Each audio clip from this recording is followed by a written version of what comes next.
So, what is Moses' leadership style before Jethro in contrast to after Jethro? The first question is, how does Moses see his people? Beforehand, they are people with problems. They're helpless, they're needy, they're lazy. He looks out at that big crowd and he is probably thinking, oh no, another day of work. Now, afterwards, they're collaborators because he has searched for their talent. He's asked himself who's interested, who could be a leader in this group. The second question is, how does he see himself?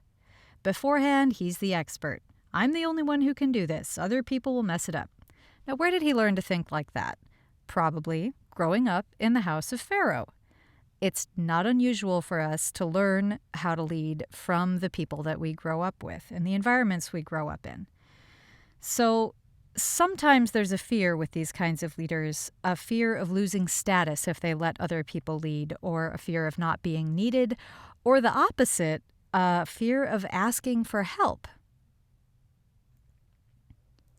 Now, after Jethro, Moses is a teacher. A teacher is proud of other people's accomplishments because those accomplishments reflect the relationship between that teacher and what they have taught that other person. A teacher knows that mistakes are okay. They're a natural part of the learning process. A teacher cares more about developing others' capacities than they care about making everything perfect. The last question is, how do the Hebrews see themselves?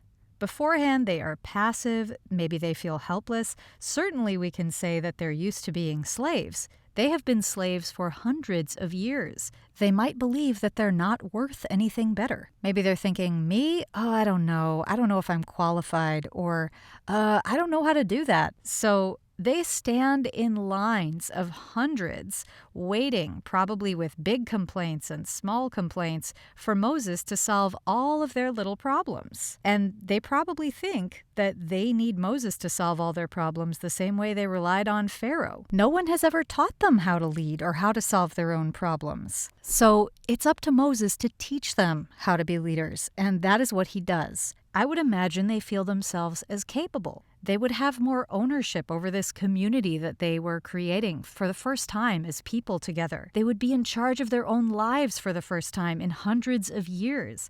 And they would be seen as people who have something to contribute. So Jethro taught Moses to look among his people and to look at his people differently, to be thinking about what are their hidden talents, what are their hidden capacities. And you don't know what someone's talents or capacities are if you never talk to them or ask them to use them. So our parishes have a lot of hidden talent in them. Now, Jethro teaches Moses to choose capable leaders, not just anybody, but people who are God-fearing, people who are honest. And to identify those people, Moses has to observe first, then he has to recognize their talent, then he has to develop their talent, and then finally he has to put them in charge, which is very different from delegating. Moses doesn't put someone in charge of a group of 1,000 people and then say, you know what, I want you to handle this case this way and that case that way and this other case that way. No, because he doesn't have time to do that. So he has to trust that person to truly be in charge of that group of people in order for only the most important cases to be brought to him.